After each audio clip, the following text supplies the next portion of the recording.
आप बीजेपी से समझें। मैं ब्रजेश शुक्ला जी को आमंत्रित करता हूं इस कार्यक्रम में। बहुत ही जाने माने पत्रकार हैं ब्रजेश जी। मनरेगा क्या थी और इसको बदलाव की आवश्यकता क्यों पड़ी? अब जब जी राम जी आ गया है तो ये मनरेगा से कितना डिफरेंट है? गांव हो या आम लोग हो, इसको किस प्रकार से ले रहे हैं? ब्रजेश जी, मैं व्यवहारिक बात करूंगा इसमें। जी, व्यवहारिक बात इसलिए करूंगा कि चूंकि मैंने वो दौर भी देखा है जब ये योजना लागू हुई थी जी, और वो दौर भी देखा है जब कुछ लोगों ने अपने चंगुल में इस योजना को कर दिया और प्रधानी में लाखों करोड़ रुपया फूके जाने लगे इस योजना के दम पे, इस योजना के कारण। वो दौर भी मैंने देखा है। और पीछे बैठाल करके मजदूर को, चलो बैंक से रुपया निकाल लो जाके चल के और इतना हमको बाहर दे जाना आकर के। मैंने वो दौर भी देखा है।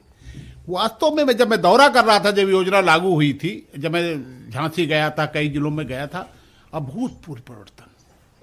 और जब 2009 का चुनाव हुआ तो 2009 के चुनाव में इस योजना ने सारी स्थितियों को पलट दिया।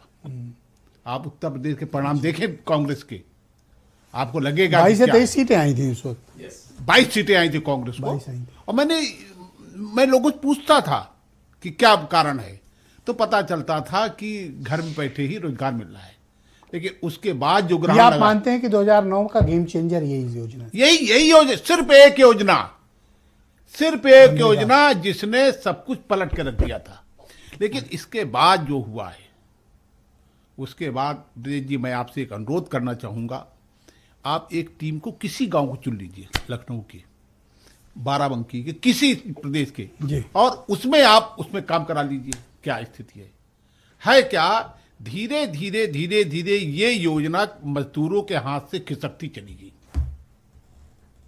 और मजदूरों के हाथ से खिसक कर ये कुछ अधिकारियों और कुछ प्रधानों के हाथ चली गई। और प्रधान जी क्या करने लगे, उन्होंने सूची बना दी कि इनको रोजगार दिया गया और बनी बनाई फोटो भेज दी। फोटो खींचना अनिवार्य हो गया था। सरकार ने कोशिश पूरी की कि इसका वो आए, फोटो वही खींच करके लगा दी गई और आप समझ लीजिए 100 में 100 पैसा खा गए।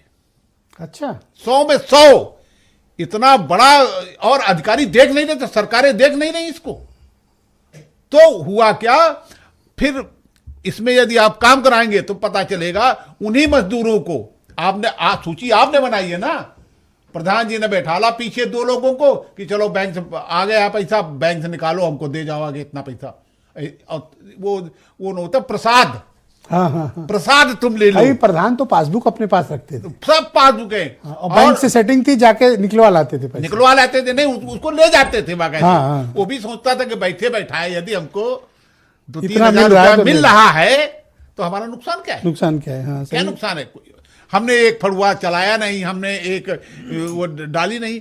तो इस तरह ये जो योजना थी, जो क्रांतिकारी थी, जिसने परिवर्तन किया था, वो कुछ के लोगों के चंगुल में चली गई। इसमें पूरी तरह से बदलाव या इसको निरस्त करके नई योजना लाना, क्या ये उचित था? अब ये देखना पड़ेगा कि इसका क्रियान्वयन कैसे होता है। क्रियान्वयन उसको खा गई, मनरेगा को। हाँ, जबकि इतना मजबूत एक्ट था, बड़ा मजबूत एक्ट था। और मैं बताऊं ना, उसने राजनीतिक परिवर्तन कर दिया था देश के अंदर। मैं जब मैं 2009 के चुनाव को देखता हूं और उसके परिणाम देखता हूं, लेकिन उसके बाद क्या हुआ? से भ्रष्टाचार में हो रहा है। उसके बाद भ्रष्टाचार, ब्रजेश जी मैं तो आपसे अनुरोध करूंगा कि एक गांव चुनवा लीजिए कोई।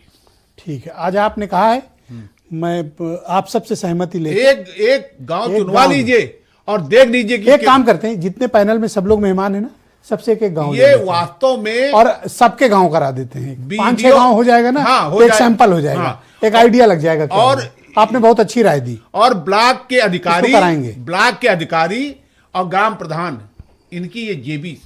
जी ब्रजेश जी, आपका बहुत